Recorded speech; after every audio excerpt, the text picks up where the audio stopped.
So thank you all for coming on a Friday night. I know it's the alcohol, right?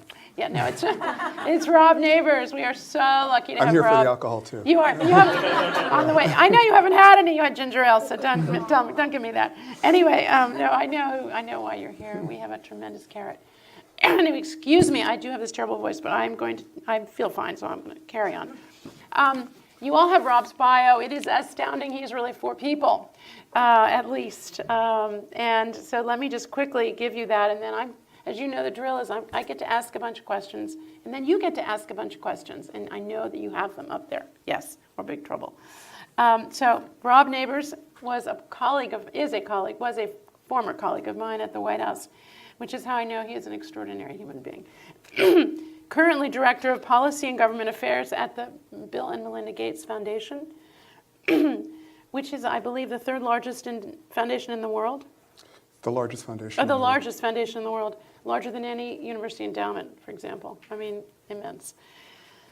So Rob leads the team which manages the foundation's work with government relations, policy, advocacy, and communications in all of North America, which is astounding. Before that, he worked for 4 presidents. Yeah. Both Bushes, Clinton, and Obama, which we will talk about, spent 7 years in the Obama White House, which is almost unheard of. I spent 2.5, and I thought I would die. So, and in his spare time, he has 3 children who are at home, 1 a teenager, looking at Penn, by the way. So Rob has a bandwidth that is shocking.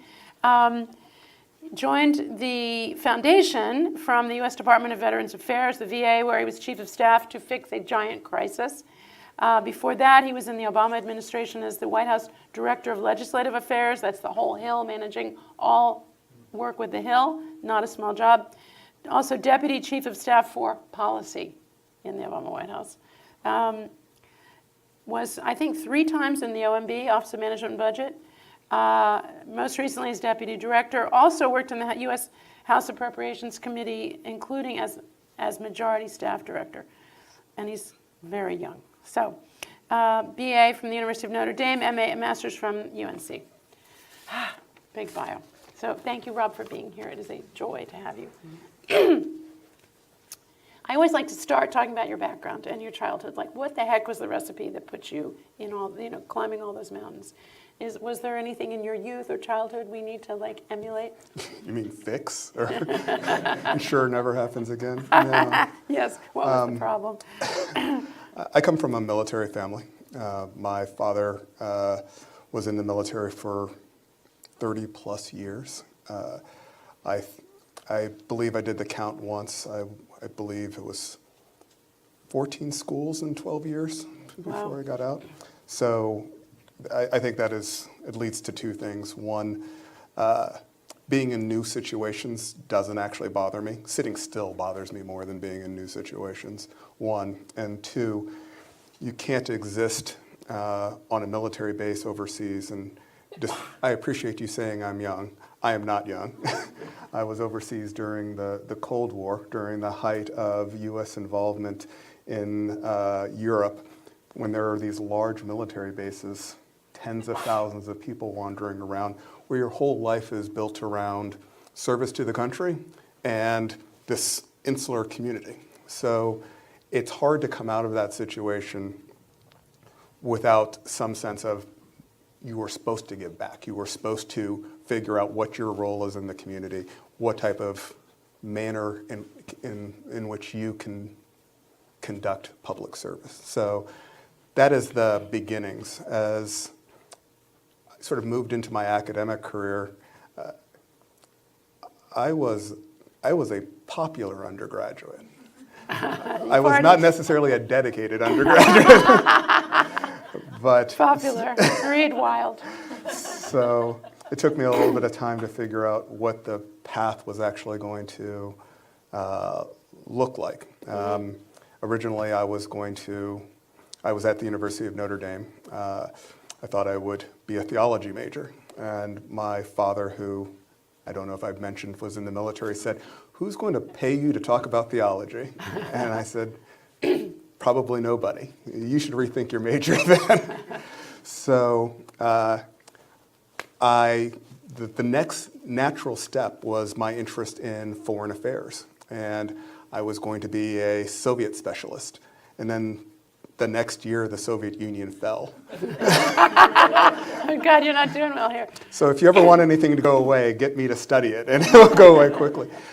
But I did want to stay involved in international affairs. It was sort of in my DNA growing up overseas.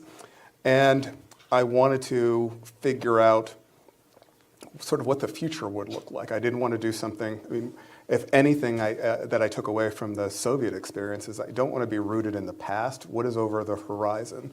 So I got a brand new major on top of being a government affairs major. I introduced myself into the newest major at the University of Notre Dame in 1990, which was computer science. Wow. So That's visionary. I became a government affairs and was part of the first graduating class of computer science majors at Notre Dame, which basically means that I can program in languages that none of you have ever heard of. So, And dinosaur. exactly. So that's fascinating. So fast forward, you end up in Washington. Yes. And I think you did become an academic because you were about to get a PhD, or you were going to write a thesis to get a PhD, right? Yes. And how did you then get into 4 White Houses? I mean, how did you get into the first White House? And what were you doing in Washington? Well, it's interesting. I'm actually third generation White House. My grandfather was worked for the Office of Administration for the White House and was responsible for moving the furniture around in the White House. My father was President Bush's, first President Bush's, Director of Communications, not the... Wow. There are 2 offices of communications that exist in the White House. One is the office that you're most familiar with. It's the Huckabee offices of yeah. the world. The other office is the Military Office of Communications, the people who set up the phones, the computers, and the technology for the president. My father headed up that office for President Bush. Wow. He was the one that introduced me to the White House and got me my first job, which was an internship in the Office of Speechwriting for a guy by the name of Tony Snow. I was Tony Snow's research assistant during the Bush administration, the first Bush administration. So that's how I got started, and it was a great opportunity. They gave me my first opportunities to actually write speeches, so I got to write the sports speeches. So How old were you? I was 19. Oh my God. Okay, you guys are. But I knew a lot about sports, so that was okay. 19? Wow. And I did get to put some of my Soviet experience to work because as the Soviet Union was crumbling, I got to feed into some of the speeches. And I got to stick around a little bit longer as a result of being able to be helpful. So that was a good experience. So that was number one. I went away. I went to graduate school at Chapel Hill, and my specialty was game theory. I don't know if people even still study game theory, but No, they're nodding. what I was working on was a data set that would prove one of the solutions to a game strategy that I was working on. And so I don't know if I mentioned this was dinosaur computers. There were no databases, there was no email, and the internet was in its infancy. That was all of those bad movies from the 80s with the dial-up sounds, that was me. So I went to the Library of Congress trying to collect data and dump it into spreadsheets. And I needed a job to subsidize my academic hobbying at night as I was putting together this database. So I wrote to every government agency in Washington, D.C. It was 130 letters that I ended up sending out, and only one agency responded to me. It was President Clinton's Office of Management and Budget. And I ended up getting a job there, and what I thought was going to be my J job that allowed me to finish my dissertation became my career that distracted me from my dissertation. I believe I'm still ABD at the University of North Carolina, the longest standing ABD ever. Went away from, at the end of the Clinton administration, I did stay with the Bush administration for a few weeks, and my reason for leaving had little to do with the ideological switch, and it had more to do with what was next in my career. What did I want to do next?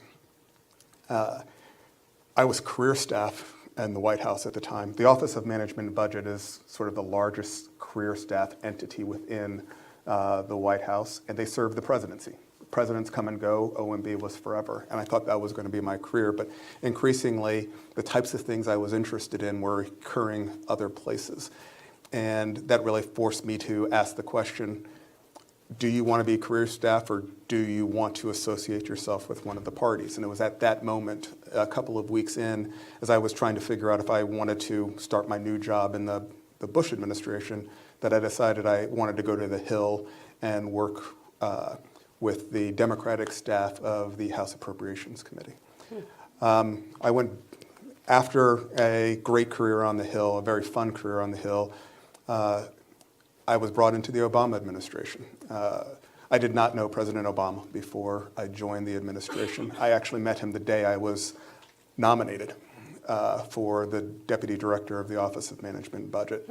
I was brought in, interestingly enough, by the President's Chief of Staff at the time, Rahm Emanuel, someone who I had known from the Clinton administration and someone who I'd known as a representative on the Hill. He knew me, he thought I could do work. He had this vague notion that you're someone that can help us. I remember the conversation when he called me. For those of you who don't know Rahm or know of Rahm, he has a very blunt and abrupt way of speaking. Salty, too. Oftentimes scattered with obscenities. Yes. So he called me. I didn't work on the Obama campaign at all. I was sitting in my office. I was, as the majority staff director of the Appropriations Committee, we were preparing a Recovery Act package directly after President Obama's election. And I get a call from Rahm saying, I'll try to do my best imitation. Neighbors, you're working for me now. Okay, doing what? Shut up, just work for me. Okay, but can you tell me what I will be doing? You'll do whatever I tell you to do. And he hung up. And I'm sitting in my office, and my then boss at the time, a guy by the name of Dave Obey, who was another interesting personality. He's like, who was that? I could hear the yelling. He's like, it was Rahm Emanuel. I was like, oh, God. And he walks back in. Next day, Rahm says, you need to fill out your security forms. The security forms are quite large. You have to go back over 15 years of your life, and you have to provide tax forms, and you have to references in every place. It takes people weeks upon weeks. People hire lawyers to fill out their security forms. He said, you need to do it this weekend. Like, all right. He still hasn't told me what I'm doing yet. You are brave. I fill out the forms, and I get it done because apparently I don't live a very interesting or exciting life, so my forms are quite short. I submit them, and I get a phone call from the personnel people on the Obama campaign saying, we have some questions about your form. I went, huh, what's the question? Again, I don't live a very interesting life. There's this paper that you wrote. Like, I've never written a paper in my life. You wrote a paper. It appeared in a journal called International Organization. Like, oh, you mean my thesis? I published my thesis. Yeah, what about it? It's like, title, explain it to me. It's like, I don't even remember the title. My thesis was on the Basel Accord. It was on international financial regulation. No one was thinking about international financial regulation. I had forgotten it. And in the greatest spirits of academic, it had a very long title with a colon in it. And there was something on the part of before the colon that confused people, that thought that I had expressed a very public opinion on the financial meltdown that the country was currently going through. And they were terrified that it was going to affect my confirmation process. And I said, oh no, it actually doesn't say anything. It doesn't say, I stopped before I could say anything important. But I thought at that point my job prospect was over. They said, we're going to call you back later. And I said, but Rahm told me I had to be ready today.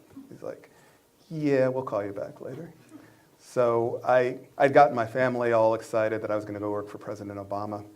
And then I had to call them and tell them I wasn't going to work for President Obama. And I was walking to my car in the basement of the Longworth building in the Capitol. And it was Ron. Neighbors. I bought you a plane ticket. You're coming to Chicago for tomorrow. To do what? They're going to nominate you. For what? Just get here. I'll explain later. So I flew to Chicago without knowing what the heck I was doing. Unbelievable. As I was walking through the lobby, I see someone who I would recognize as someone I knew in D.C., who would become my boss, Peter Orzag, who became the director of OMB, and I was going to be his deputy. Peter broke the news to me. I was like, Peter, what are you doing here? I'm like, I'm going to be your boss. Like, you are? What am I doing? Awesome. That is my story of how I got to the Obama administration. And just about every piece after that has a similar characteristic. People just bossing me around. Yeah, Just telling me to do stuff. I don't know, you're now running North America for Gates. I don't think that's, yeah. Wow, amazing story. So I know two things about you, having worked with you. One is that you are really, really good at solving problems. And you're known for that. So you're given problems at the White House, and we'll talk about some of those. And the second is that you're really good at being a technical person who explains things in English, right? Now, did you know those things when you went into the White House? Is that why they hired you? It sounds like Ron, I don't know if he even knew you, but I mean, where did you learn that you were really good at those two things? The explaining things in English, I think, came from the fact that all along I thought my role in life was to be a teacher. I wanted to teach people, and I took great pride even in my student teaching when I was at UNC to be able to break down complex ideas into ways that not just I could understand it, but everybody in my class could understand it. And my students were telling me that I was good enough at that I felt like, I think that's my calling. I think that's what I can do, is explain hard things in simple ways. I think the problem solving really just came out of various experiences that came up. The real reason I was brought into OMB was to take on the decennial census. The decennial census was the biggest political problem at this point during the Clinton administration, because the Clinton administration was proposing to do something revolutionary. They were going to, rather than attempt a full enumeration of the population, which actually leads to a biased and inaccurate count, they were going to use statistical sampling to get closer to what the real population looked like. It was going to lead to a more accurate count by just about every statistical expert's opinion. But it was going to create two problems. One, conceptually, you can't expect people to understand that. And the argument was, wait a second, you're going to guess on what the right number is rather than knock on a door. And that's going to give you a more accurate count. That's crazy. The second was a very complicated but important political problem that results. The bias is around, the bias that tends to creep into the census tends to be found in urban areas, and it tends to be found around certain populations that have incentives not to want to be counted, or that are hard to count because of hours that they keep. So, in essence, Blacks and Latinx populations were being undercounted in urban areas. What does that mean? It changes the electoral map. It changes the electoral college. It changes the number it changes the proportion of seats that are given in Congress. And it tends to bias towards Democrats because of the populations that were affected. And reasonably, Republicans were saying, wait a second, you're going to disrupt, a Democratic president is going to disrupt the entire political system by guessing on what the numbers is, despite the fact that the Constitution says you will do an actual enumeration of the population. We're not going to do that. So Rob figure out how to fix this. And so I'd shuttle back and forth to the Hill, trying to go back and forth and explain to people first why the decennial census why the Census Bureau was even proposing this, why it would lead to a more accurate count, and the skill I didn't think I had, but maybe I developed in this moment, was a way to explain it to take the sting out of the political components of the argument. It didn't work because they killed sampling in the decennial census, but it was an effort that people thought was good. So that's how it started with the problems. And the fact that I was not smart enough to run from some of the trickier problems as humility. And then I just sort of said, okay, I will try to figure out a solution.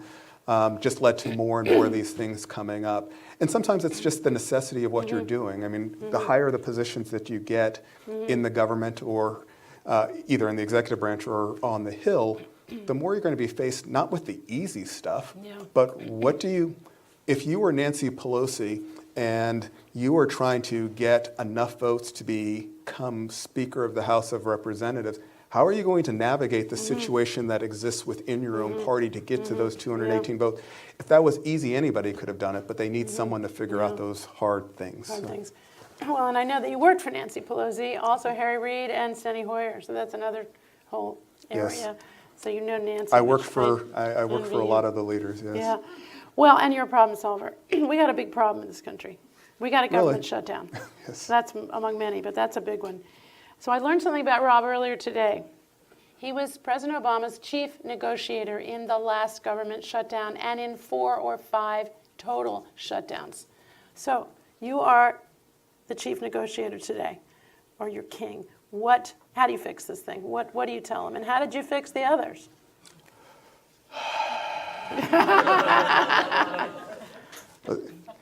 I think in fairness, it is probably important to note that I was the chief negotiator in the last shutdown, but I was also blamed for causing the last shutdown. Oh, we didn't know that part. So it's easier to fix your own mistakes. But this one is a little bit tougher. I mean,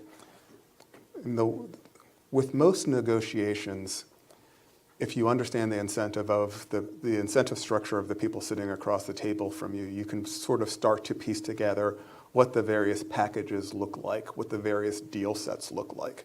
1. 2, you can figure out what the process is, because there's always some form of a process of, but I want everything, and you're not going to get everything. Well, I have to have this. Well, you're not going to get that. How do you sort of winnow your way down the process? Every negotiation I've been in have had those sort of 2 characteristics around it. There's a third part in it that most negotiations that I've been involved in completely blow up before you put them back together again. It seems to be part of the DC mindset. So reopening the government in the last shutdown, which lasted about 2 weeks, in the midst of those 2 weeks, we probably had 3 or 4 deals blow up, but we always knew where the end point was going to be. It was just a question of when we were going to get there and who has to propose that end point. I think the situation this time is a little bit different because I would argue, when I look at what both sides want, I would say the deal set is pretty clear. Like there's about half a dozen things that you could do. The problem that they are running into is that they are killing off the pieces of the deal set one by one.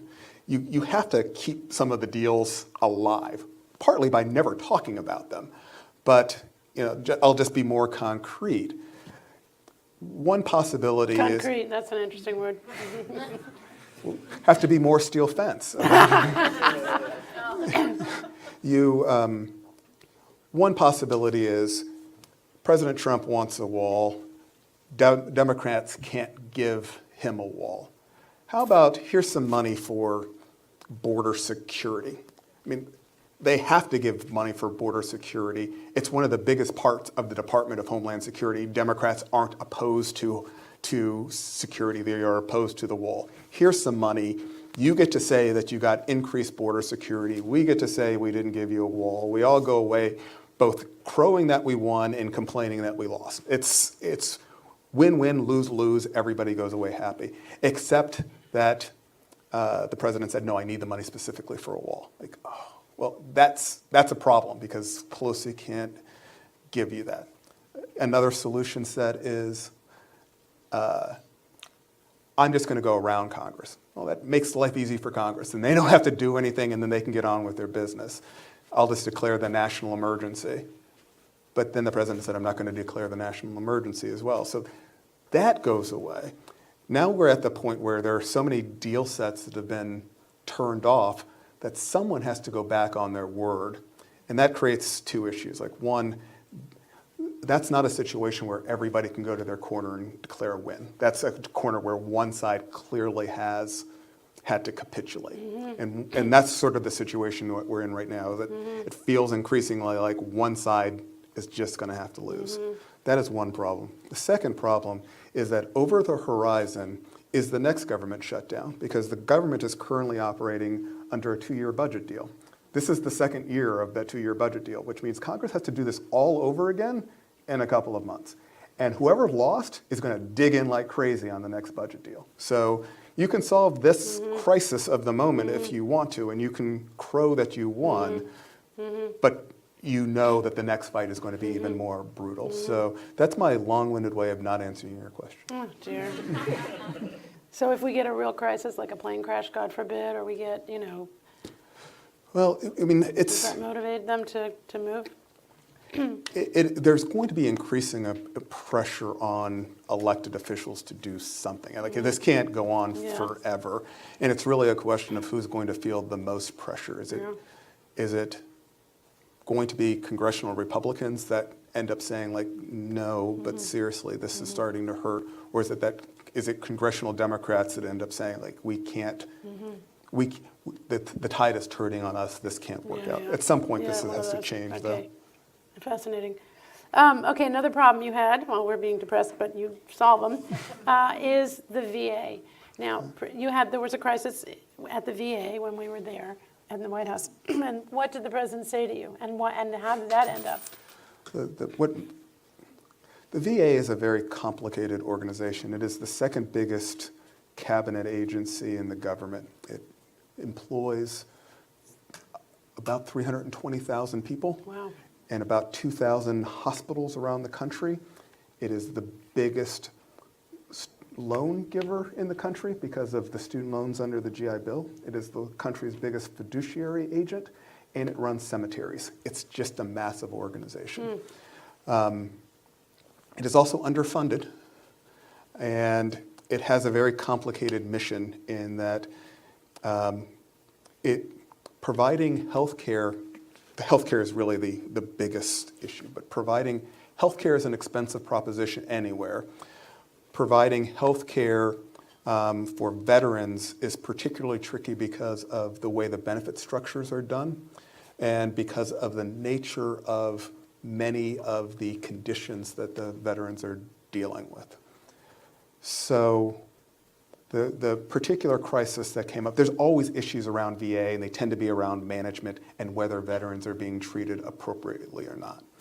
The issue that came up at the moment, we were actually headed back from an Asia trip, and we were on the plane together, and literally I was sitting across from him. We being?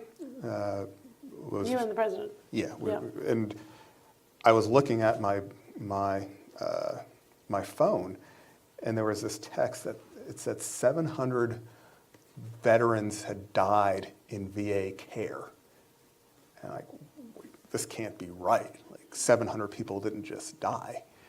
And the president said, you better find out what's going on. You're the deputy chief of staff, go figure this out. So we are running around, we finally figure out what's going on, but part of the issue here is that the fact that it took us that long to figure out what the heck people were talking about. 700 people were dead, and it took us 2 days to figure out what it was that was going on, was really a huge problem. And it uncovered a whole series of other issues about how the VA was operating their business and taking care of folks. And we had learned this all in the middle of the night when we're in Japan and Korea and the Philippines, and we're bouncing around trying to piece together what the actual scandal was. But it was for that moment in time, that brief moment in time, it had sort of taken over the front page of every newspaper in the country. And we needed to figure out a solution. So the president said, I think we need to send somebody over there. I said, I think that's a great idea. There's lots of generals that you could send over there. There's some doctors that you could send over. I remember sitting there presenting the lists. And I handed him the list of folks and like, you should send one of these people. They can be your VA czar or something like that. And he said, I've got my VA czar. You're going tomorrow. I went, wait, what? I don't know anything about running a hospital. I'm not a doctor. I'm an economist. But you are good at identifying problems. You are good at coming up with solutions, and you are good at driving implementation. So they need help. So I'm going to send you over for a month, and you're going to tell me what's happening. You're going to. So I wrote a report, and at the time, the report generated a lot of attention because my father was a veteran. My grandfather was a veteran. It was important to me that we get this right because if we were screwing stuff up and it was leading to veterans' deaths, that's a problem. Turned out that it wasn't that it turned out that 700 people had died in veterans' hospitals over a course of time. And that happens in hospitals. People die.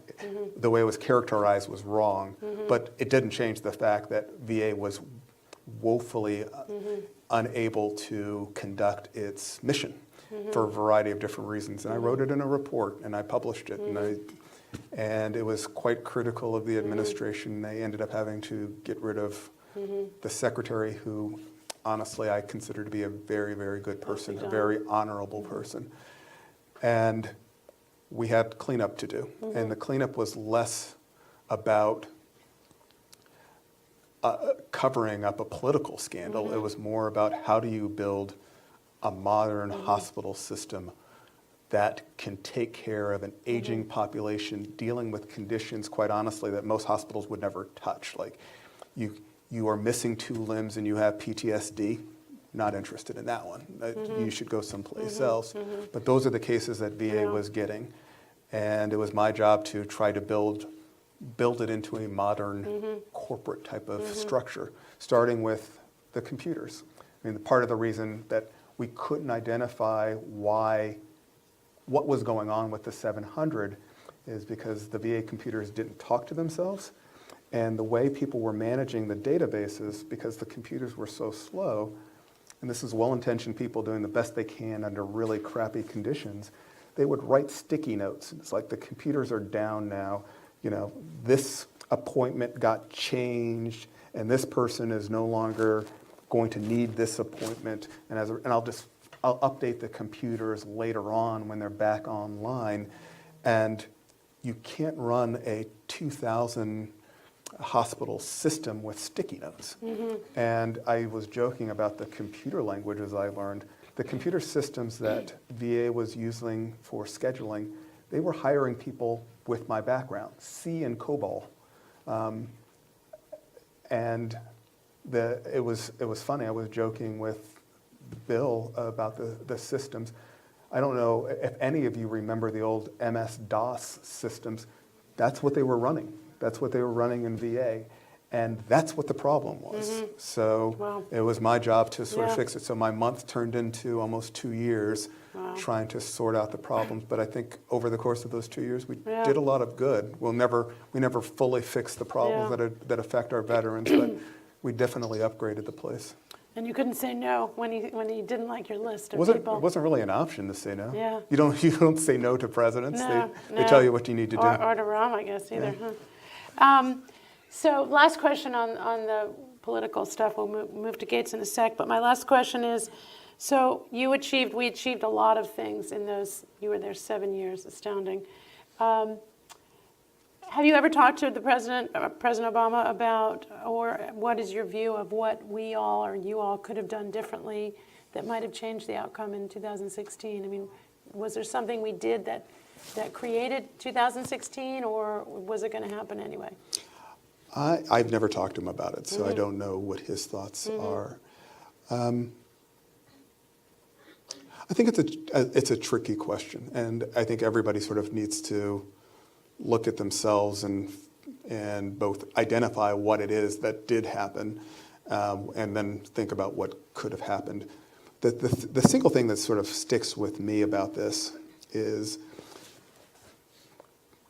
putting aside everything else that may be going on, there's a tremendous sense of sort of personal economic desperation that seems to exist within certain populations and within certain states. We saw older, white, non-college educated, former industrial manufacturing type of workers leave the Democratic Party in ways that have never sort of been seen before. That was sort of the loyal bloc in the Midwest. Mm-hmm. But there's something there that changed. And taking away all the partisan types of language, I think my own personal opinion is that the economy is changing incredibly rapidly, and our abilities to help people, especially older people, continue to play productive roles in that economy, we sort of let it go. And we also let go of the fact that while the U.S. economy has been growing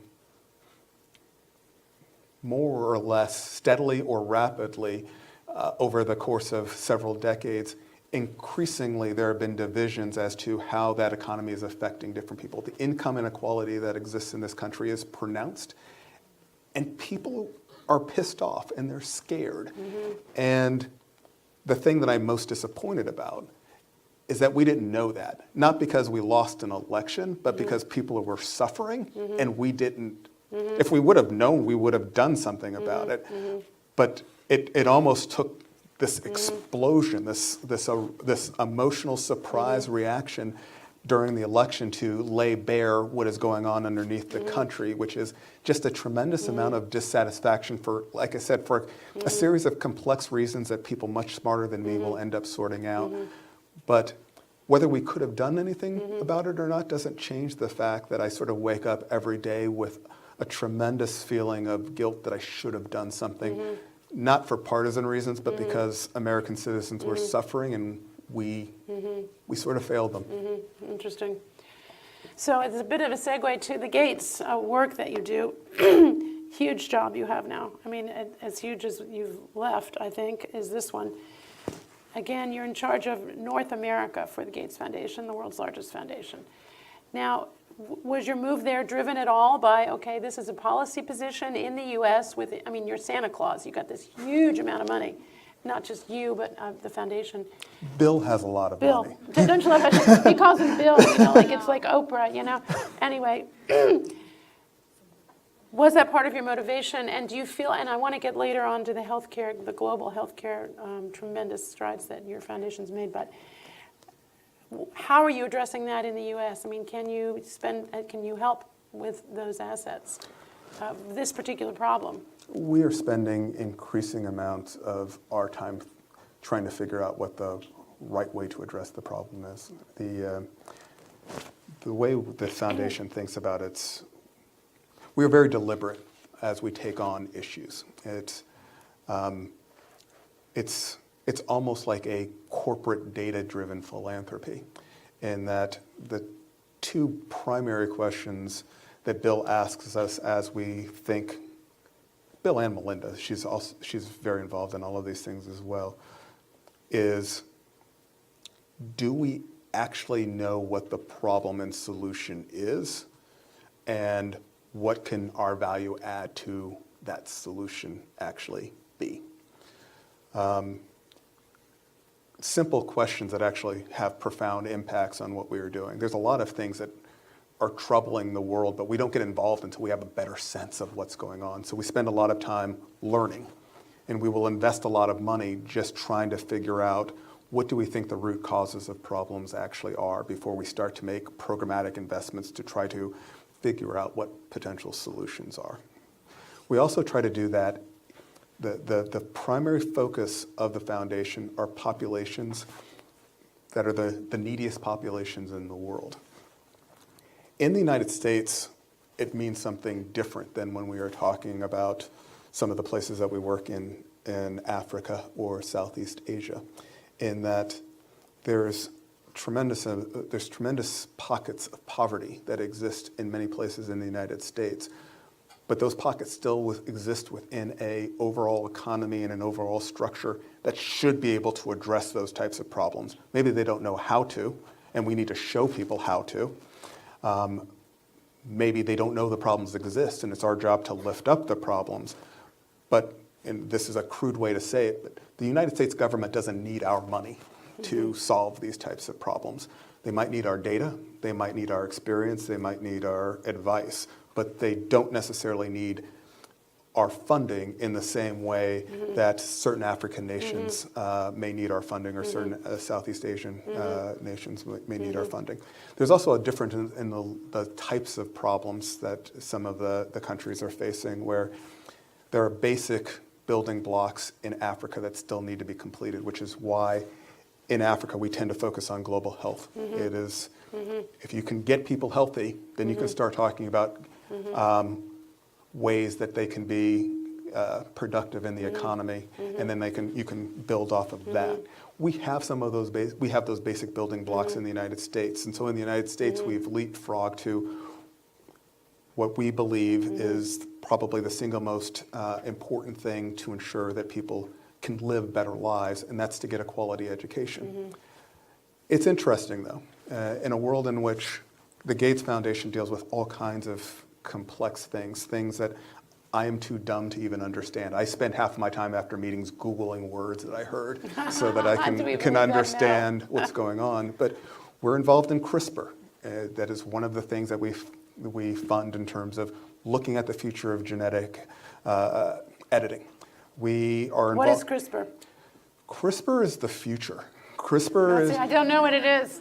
CRISPR is, I can't give you what the abbreviation actually stands for, but it's the cutting edge approach when we think about genetic treatments, genetic modifications that will help improve people's health. It's sort of reaching into the genes and fixing the genetic problems as opposed to treating the surface level of the problems. That's a huge deal, and it's cutting edge, and I think people believe it is the future of healthcare. It's also incredibly complex science that I will never fully understand. Education, we deal with problems like that all the time, and education, I think, sometimes is the hardest problem that we face. Because the United States has been dealing with how to improve the education of its kids for as long as I've been alive. The education debate has been raging. When I lived in Boston, I was involved in the busing experiments. And those didn't work the way people thought they were going to work. There's plenty of evidence of things that haven't quite worked and haven't quite connected, and most importantly, haven't reached these certain populations that seem to be increasingly left behind. It tends to be minority populations, it tends to be the rural poor that just aren't capable of having kept up with some of the improvements. What's going on? We should be able to say, in a world in which we can come up with vaccines for polio, in a world in which we're working on all these vast technological achievements, why is it that we can't say more concrete things about how we can educate our kids better so that they can be productive members of society and get the jobs of the future? That's a tough nut to crack, but we're not giving up. We can't give up. Well, it's interesting to me also that you say, the federal government doesn't need our money. That's a really an interesting statement. They need our data, so I hope you're sharing it. Okay, interesting. Last question from me, and then you're on, okay? So one more question from me, no pressure. Tell us about the most exciting, and I always think of Gates and health, developments in the health space for Gates today. The biggest thing that we are excited about is within the next few years, we believe that polio will be eradicated from the world. Wow. It will be the second disease in the history of humankind that has been eradicated. After? After smallpox. And it has been a concerted effort over several decades that has been a combination of organizations like the Gates Foundation and other foundations, countries like the United States, the UK, Germany, France, organizations like the Rotary Club, which has never given up on eradicating polio. They are the tip of the spear on everything. They are what is making all of this work. That's so cool. But we are at a place where we know where the cases are. Yeah. How do you know where they are? And how many are there left? I don't have the specific number, but it's dozens, not hundreds. Dozens of, that's it? Yes, Polio. it's a little bit hard to track because the region of the world that they're in, they're right now the cases are along the Pakistan-Afghanistan border. And they're a little bit hard to track because the populations keep moving as a result of different military and political things going on in the country. But we have phenomenal tracking systems through our partners who are on the ground doing the day-to-day work that allows us to keep track of these things in fairly real time. And it actually is a great example of public-private partnerships in the best possible sense, where governments are providing resources and in some ways ensuring that the doctors that need to get in can continue to be safe. Private sector is providing cutting-edge technology that allows us to monitor and follow the cases. Some of the private sector entities or some of the NGOs, like the Rotary Club, are sort of keeping everybody honest, and so that no one is exaggerating the progress that is made and that no one is giving up. But together, this collective is actually going to achieve it. And it really gives you a lot of hope about the next couple of things that can be done if this can be accomplished. Because it's funny, people talk about are there bipartisan issues that the country can take on? Polio is one of those. A little known fact is that Mitch McConnell is a polio survivor. Mitch McConnell had polio when he was young, and he is one of the biggest supporters of our polio work in the country. Wow. And you wouldn't expect that. There's no reason to not expect it, but he's got a story that will bring you to tears about how his family dealt with his polio, and luckily they were able to, it was a less severe case. But the fact that can bring together a combination gives you some hope that in the United States and around the world, I mean, it's not just the United States that is dealing with discord at this point in time. See Theresa May.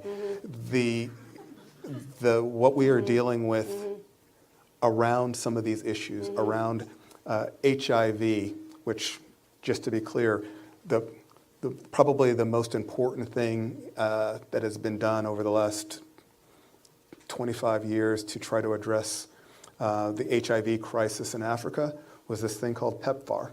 PEPFAR was an initiative started by President George Bush and George the First? George the Second. George the Second. And it was a tremendous effort. He did not need to do that, but it was the right thing to do, and it has organized both the research and the delivery mechanisms, and it is responsible for having saved hundreds of thousands of lives.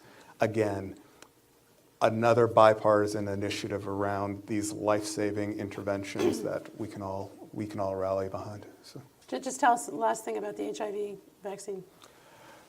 you know, right now the treatments around HIV really involve a series of cocktails that will allow people to live for significant periods of time, but they have to take the drug on a regular basis several times a week, and they have to take it for the rest of their lives, or they revert back. That is a problem.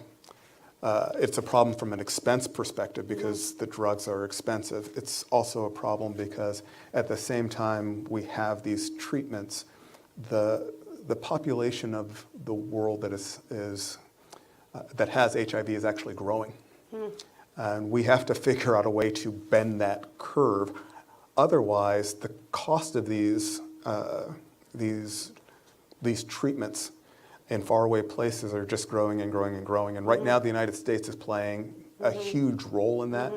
But what you see embedded in President Trump's budgets requests are a very important question, which is, do you expect the United States to keep funding this forever as this thing continues to grow? Because it's just getting expensive. What are we doing to bend the curve? The way you bend the curve is you come up with a vaccine. The science, I'm not the scientist, but the scientists that I talk to say we are 8 to 10 years away from that, but it's there. And you're working on that, I know. And we're working on that. Yeah, that's exciting. Okay, now we get the great questions from the floor, and I think we have a microphone somewhere. Okay, in the back there's a mic. So first question. Okay, how about over here with the Yankees baseball cap? I don't like that, but otherwise you can have the I'm a Red Sox. Yeah. I think you need to be more inclusive. I need to be more inclusive. Okay, sorry. First of all, thank you for coming. One of the problems that I've read about is that sometimes humanitarian aid can falter when the government has instability. And you mentioned Pakistan and Afghanistan being two very good examples. How do you calibrate for that in your work at the Gates Foundation? Oh, it is interesting. I mean, the two biggest issues that we have to deal with are sort of these broad geopolitical issues. One is stability, and a private foundation is not well positioned to provide stability. What we can do is follow behind military forces and see if we can piggyback on that. And I'll be blunt. When Bill came to D.C. recently, one of the conversations that he had was with then Secretary Mattis, saying, we actually need the U.S. military to stay in Afghanistan for some period of time so that we can stabilize the polio situation there. If the U.S. military leaves, we're concerned about what that means for the instability. And it doesn't take long for one case of polio to become 200 cases of polio very quickly. So it is something that we have to work very, very closely with essentially our donor countries who are providing peacekeeping types of activities to make sure it happens. The other thing that tends to be a challenge for us, which is something that we sort of deal with every day, is a lot of places where we need to do work, even if the places are stable, sometimes they're not governed by the most democratic, small L, liberal types of leaders. And that's, how do you deal with a situation where the people running the country might not be the best people in the world, but the populations are desperate for assistance? We have to figure out how to work in those places. And the way we've settled that is simpler. We go to where people need help. And we are hopeful that us being there will lead to changes and reforms in governmental systems. But we have to go to where people need saving. We have to go to where people need healthcare interventions. It's a tough moral issue that we have to deal with every day, but that's how we sort of come down on it for the most part. Fascinating. Wonderful. Okay, how about over here in the third, fourth row? Yep.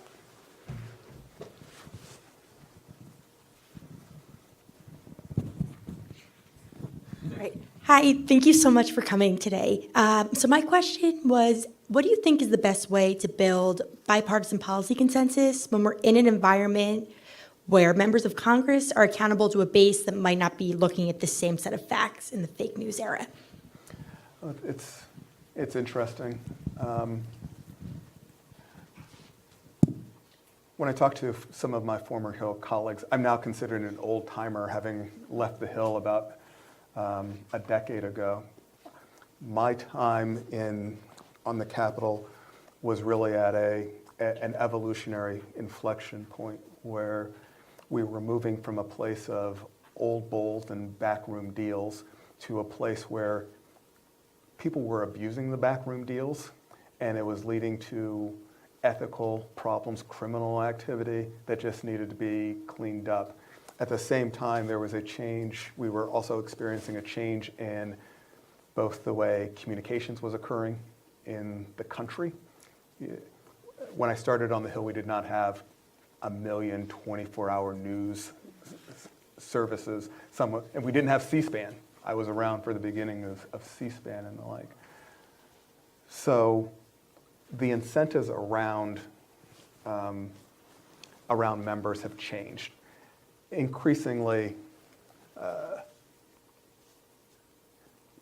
it becomes clear that some of the incentives might not, some of the things that were done to reform the institution might not have been the best for achieving bipartisan types of consensus. So I've been in a lot of the back rooms. I've convened meetings in back rooms. I'd like to believe I always perform with the highest ethical behavior. There's a place for back rooms every once in a while, because you don't have to pose and posture for your constituents back home. You can just cut a deal. You can just figure out what the solution is and move forward on the solution.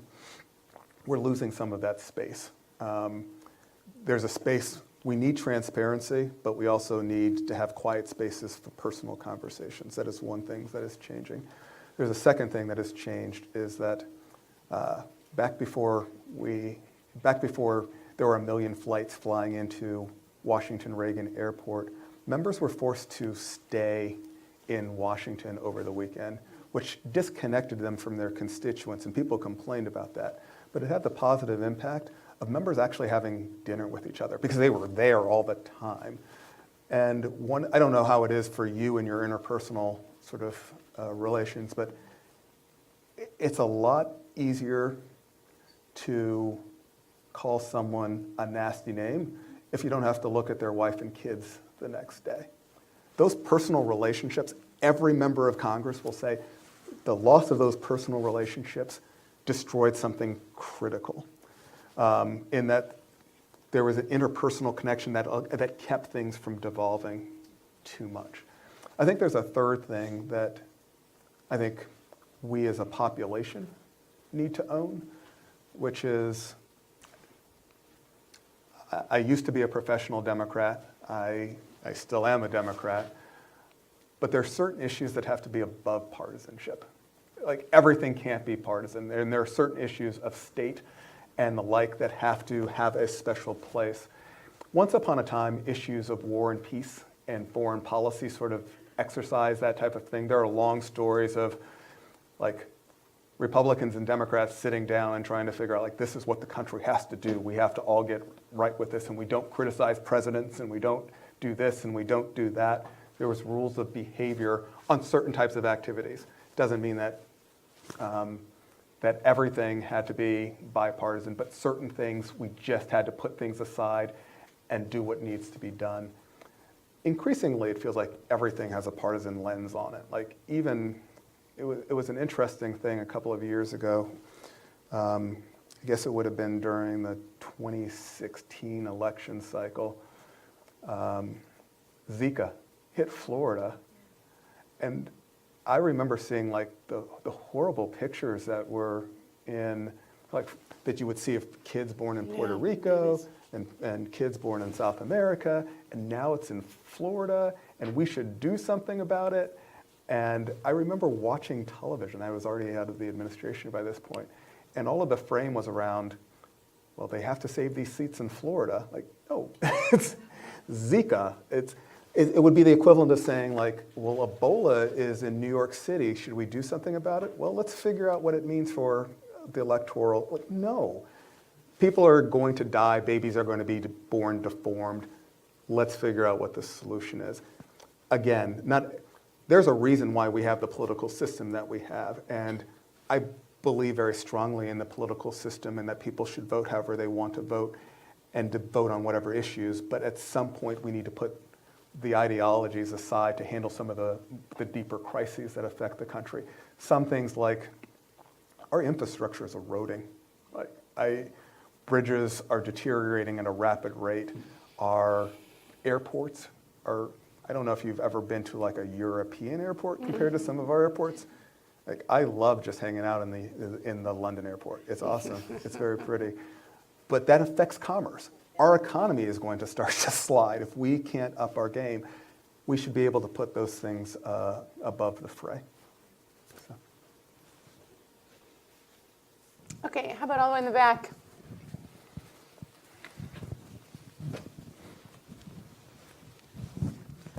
Hi.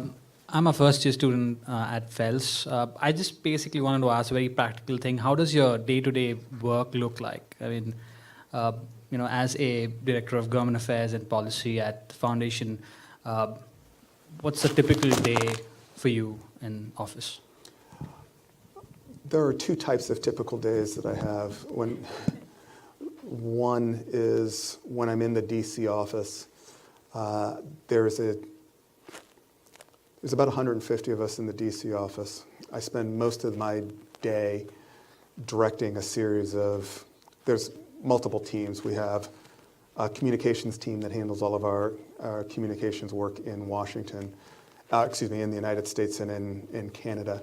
And it becomes important to we treat ourselves sort of like a government, and we need to make sure that we are addressing the issues that are coming up either as challenges to the issues that we deal with. So, for example, my team will handle when someone makes a statement like vaccines lead to autism, we say, wait a second, don't say that. Like, no, that's not right. It is our job to my communications team's job to sort of put out some of those fires.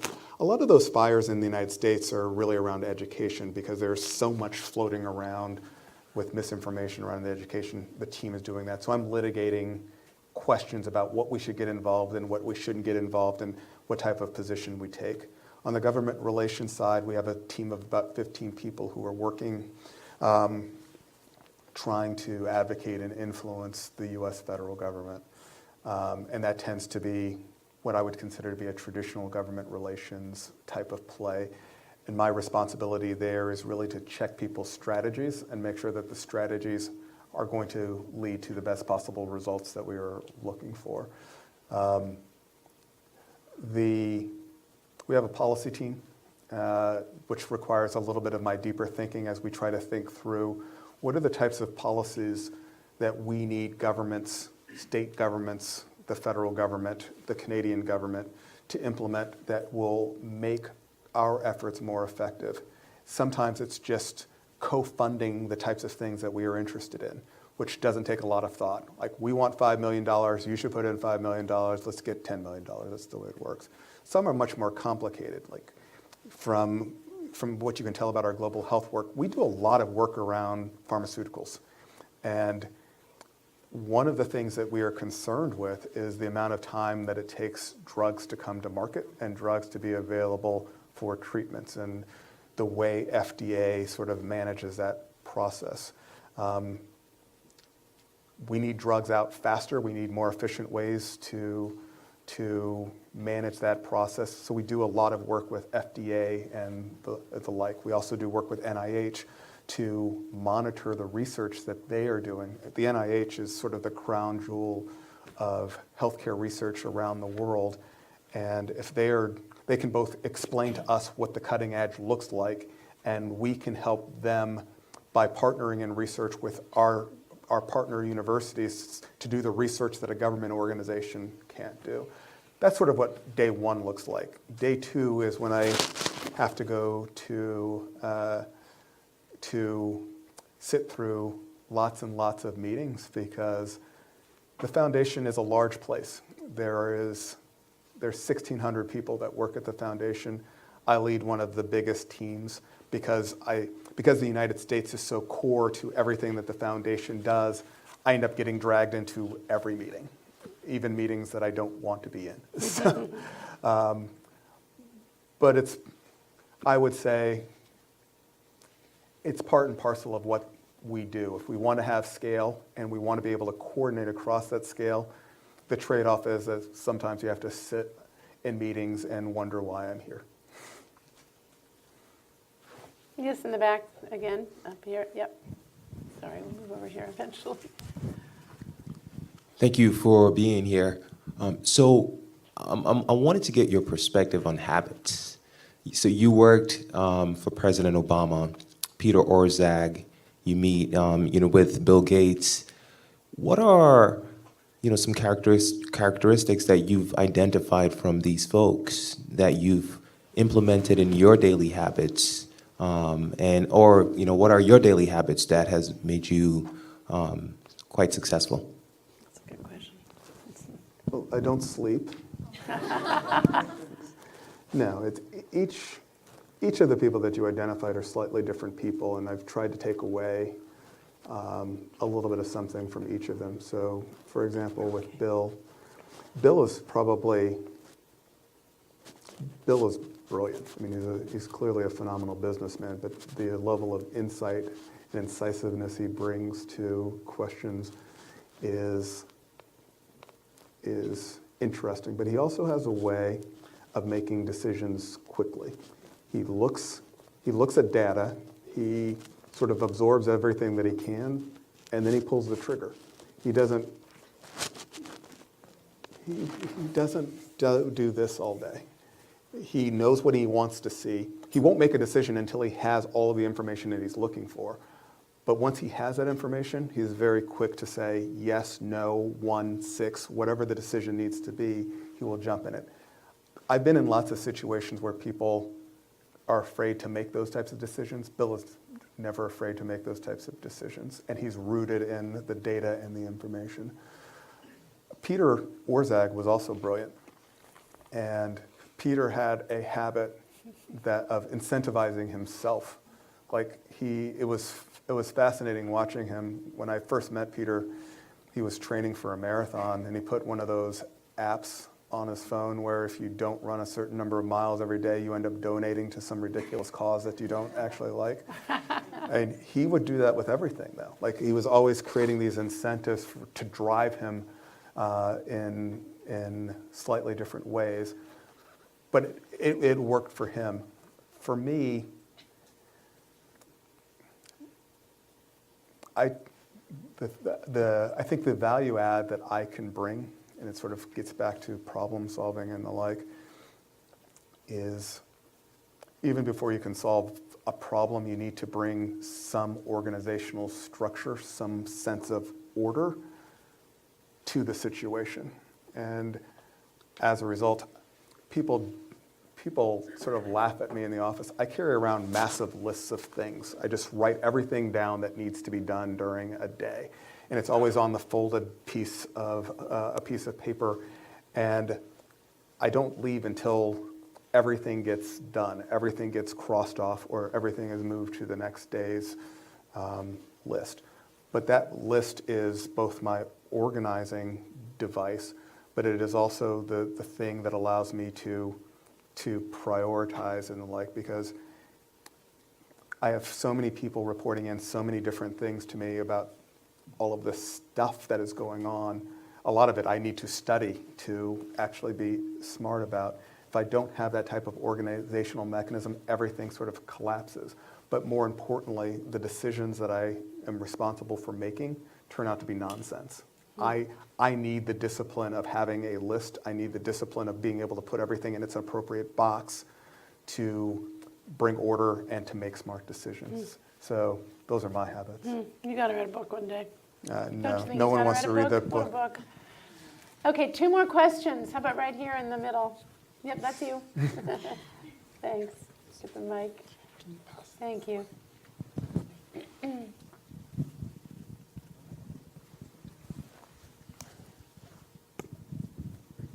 I have a question about the work that the Gates Foundation does around education.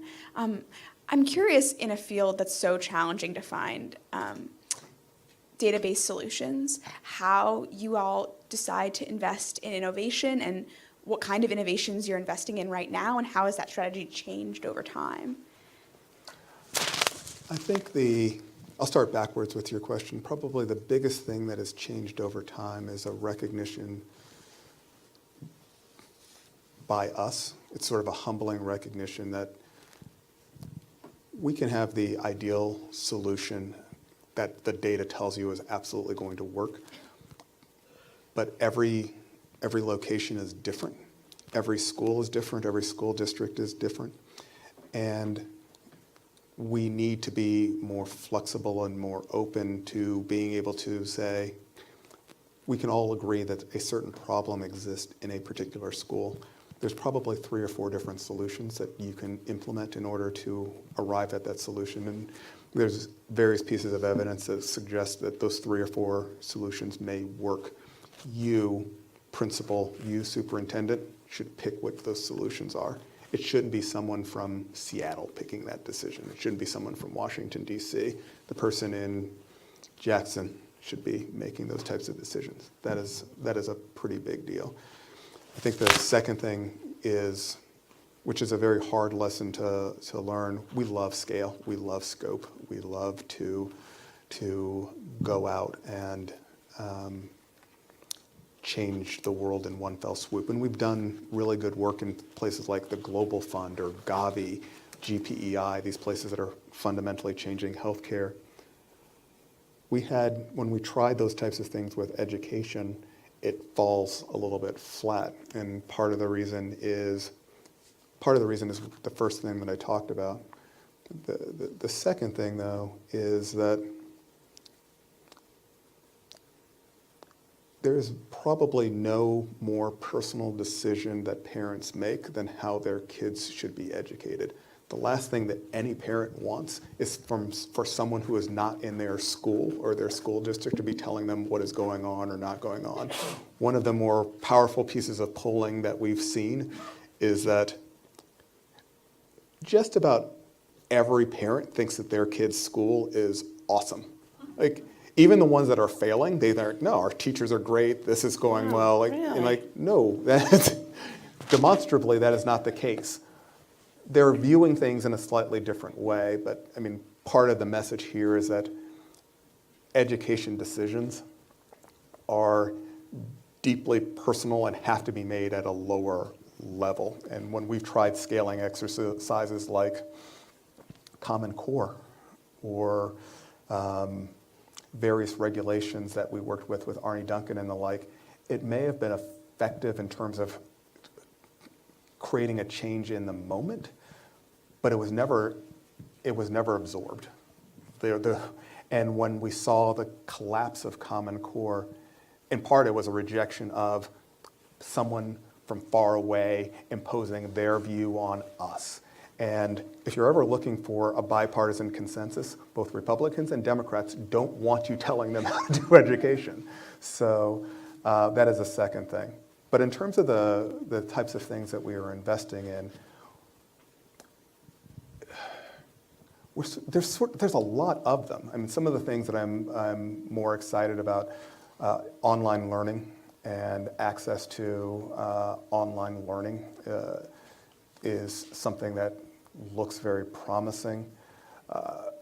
We are doing some deep research on curriculum and trying to figure out what the most effective curriculum, and not just what the most effective curriculum is, but how you train teachers on effective curriculum. We're excited about that. Increasingly, one of the things that we expect to be spending more money on is social and emotional learning, because it is a centerpiece of a lot of challenges that many kids are facing, especially women and minorities, how they are dealing with challenges in schools.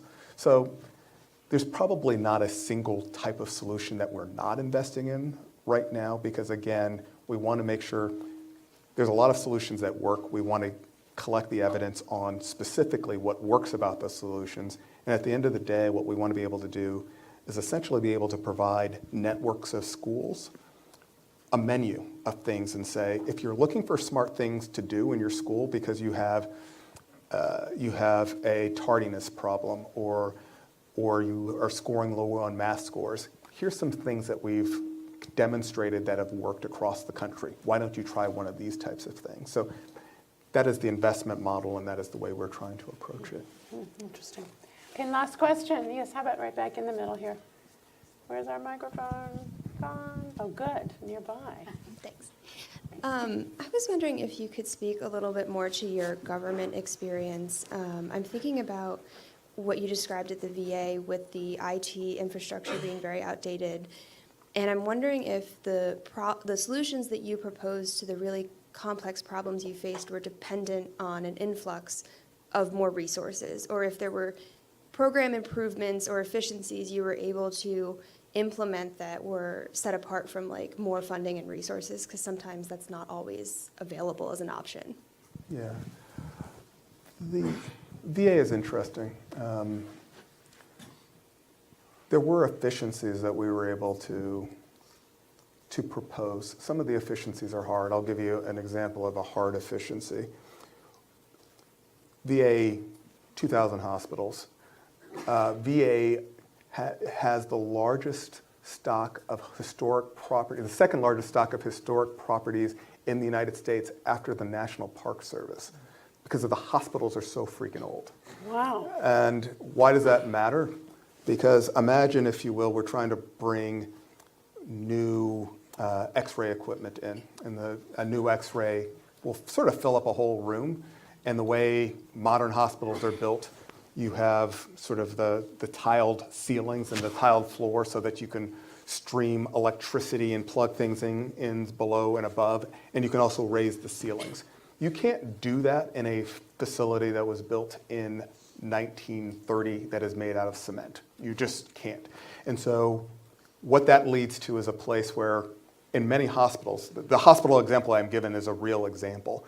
We were actually sending people 50 miles away to get some X-rays done because we couldn't put a modern X-ray unit into these facilities, and they stopped making parts for the old X-ray that we had. So the best way to deal with that is to build a new hospital. One, the efficiency that you would need to do is a couple of things. One, we have too many VA hospitals right now. We just do. The population of veterans is actually decreasing right now because the number of VA hospitals were set at a point when World War I and World War II vets, along with Korean War vets, were being factored into the population. That was the largest number of veterans that we had. Then you factored in Vietnam veterans as well. We were building, that's where you end up with 2,000. What we've seen is that Iraq and Afghanistan veterans today aren't using hospitals in the same way. So let's get rid of some of the hospitals. I mean, these hospitals are incredibly expensive to run, to maintain. They're old, and many of them are underutilized. The problem is that they are political things as well. People won't let us shut down VA hospitals. It's almost impossible to shut down a VA hospital because it's important to the local community that it exists in. And we say, but we're wasting the money. Like, yeah, we don't care. We want our VA hospital. That's just one example where we actually have the solution. We know what the efficiency is. We estimated at the time that we would probably close a third of VA hospitals based solely on the fact that people aren't using them, and there's close enough VA facilities that people wouldn't have to go too much further to have access to VA care. So that is one type of thing. The other type of inefficiency is around veterans' benefits, for example. They're not sort of done in a comprehensive way where probably the most significant change to veterans' health care over the last 10 years is this thing called, it's called a presumption. There was an Agent Orange presumption, which essentially said that if you were a Vietnam veteran and you were in one of several places in Vietnam and you have certain types of conditions, they're mainly cancerous types of conditions, we have no way to distinguish whether that is a war-caused injury or not war-caused injury, and so everybody can come into the VA system now. That's a lot of people. That's a lot of people that were not anticipated in the VA medical system at the time, and that care becomes very expensive. And when Congress makes commitments, political commitments, like we commit that every veteran, this was what I walked into, and one of the things I said in my report was ridiculous and should be taken away, is that every veteran has a right to be seen within 14 days. We went, wait, what? Think about your own health care. Like, how many times can you demand, like, I just want to be seen in 14 days? I sort of joke that with my kids, when they need to get a physical, sometimes it takes them like a month and a half to get in to see a doctor. Not every veteran's care issue is something that needs to be addressed within 14 days. Some of them need to be addressed tomorrow. Some of them need to be addressed over the next 6 weeks.